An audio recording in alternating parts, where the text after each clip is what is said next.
ជំរាបសួរអង្គពុកម៉ែបងប្អូនទាំងអស់គ្នាជួបជាមួយនឹងខ្ញុំសុខុនថ្ងៃនេះចង់ជជែកអំពីអេយ៉ាប័តក្នុងការទទួលយោបល់ត្រឡប់ពីអ្នកដទៃខ្ញុំចង់ចែករំលែក5ចំណុចទី1គឺការស្ដាប់ចាអញ្ចឹងនៅពេលដែលអ្នកណាម្នាក់ចង់ឲ្យយោបល់ត្រឡប់មកកាន់យើងគួរតែស្ដាប់សិនស្ដាប់ដោយអត់មានការរំខានស្ដាប់កុំទាន់ចង់ព្យាយាម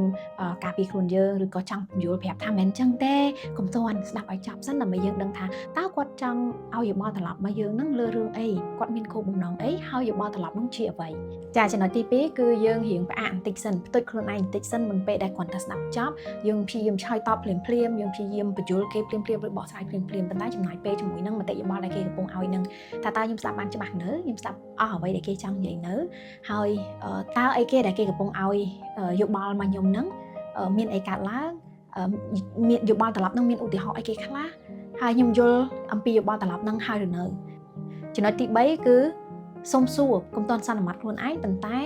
ចំណាយពេលសួរសុំបង្កើតសំណួរនៅពេលដែលយើងឆ្ងល់អញ្ចឹងដើម្បីយើងច្បាស់ជាមួយគ្នាថាយើងពិតជាបានទទួលអ្វីដែលគេបានឲ្យយោបល់ត្រឡប់មកកាន់យើងចំណុចទី4គឺសុំទទួលយកនៅយោបល់ត្រឡប់តែនៅពេលដែលនិយាយថាទទួលយកហ្នឹងមិនមានន័យថា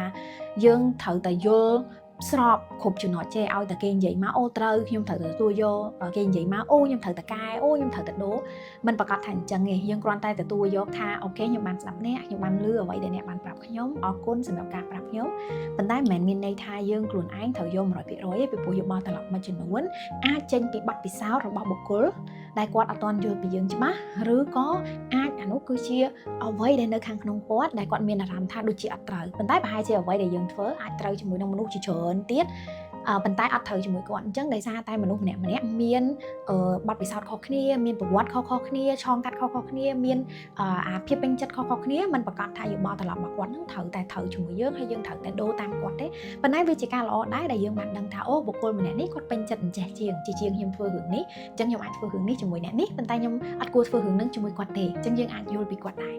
ចាចំណុចទី5គឺជាចំណុចដែលសំខាន់មែនតើគឺជាការឆ្លុះបញ្ចាំងតើវានឹងជួយការអភិវឌ្ឍខ្លួនឯងរបស់ខ្ញុំនឹងដោយរបៀបម៉េចបើសិនបើខ្ញុំទទួលយកនៅយោបល់ត្រឡប់ទាំងអស់នោះសូមអរគុណច្រើនសម្រាប់ការចំណាយពេលស្ដាប់វីដេអូរបស់ខ្ញុំសង្ឃឹមថាជួបគ្នានៅវីដេអូក្រោយអរគុណជម្រាបលា